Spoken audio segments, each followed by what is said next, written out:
அப்துல்லா இப்னு மஸ்ஊத் அவங்க வாயில் ஏதோ அசை போட்ட போது திக்ர் ஓதுறாங்க.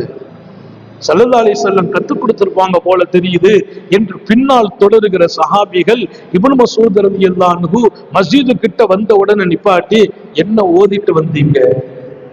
நீங்க ஓதுனா அது ஒரு அழகிய முன்மாதிரியாக இருக்கும்.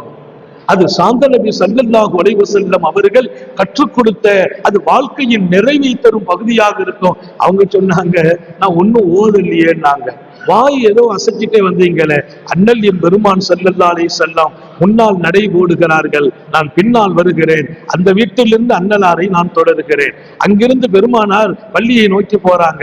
எத்தனை எட்டுகள் எடுத்து வைக்கிறார்கள் என்று எண்ணிக்கொண்டு போகிறேன். வீட்டிலிருந்து உம்மு சலமா வீட்டில இருந்து மஸ்ஜிதுக்கு வர்றதுக்கு எத்தனை எட்டு, ஆயிஷாவின் வீட்டிலிருந்து மஸ்ஜிதுக்கு வர்றதுக்கு எத்தனை எட்டு, சௌதா நாயகியின் வீட்டிலிருந்து மஸ்ஜிதை நோக்கி எத்தனை எட்டு, முத்தம நபி ஸல்லல்லாஹு அலைஹி வஸல்லம் மைமூனா நாயகியின் வீட்டிலிருந்து பள்ளிவாசலை நோக்கி வரும்போது எத்தனை எட்டு.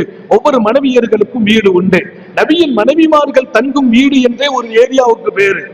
எங்கிருந்து வரும்போது எத்தனை எட்டுகள் நான் எண்ணிக்கொண்டு வருவதுண்டு. ஏன் எல்லா வீடுகளிலும் நான் போகிறேன் அண்ணலாருக்கு ஹிதுமத்துக்காக. எனக்கு ஆசை எல்லாம் அத்தனை எட்டு நானும் என் காலை எடுத்து வைத்து மஸ்ஜிதை அடைய வேண்டும். நான் உங்களை எல்லாம் கனிவோடு கேட்கிறேன். காரூணிய சீலரை அந்த சஹாபிகள் பார்த்த பார்வை, அவர்கள் எடுத்துக்கொண்ட வீதம், பின்பற்றுவதற்கு பயன்படுத்தி கொண்ட அந்த பக்குவம் எத்தனை அழகானது. காலடிகளை கூட அளவிட்டு அதுபோல் நான் நடக்க வேண்டும் என்று எண்ணும் அந்த உணர்வு எத்தனை மகத்தானது. ரசூல் ஸல்லல்லாஹு அலைஹி வஸல்லம் அப்படியே பின்பற்றுவது.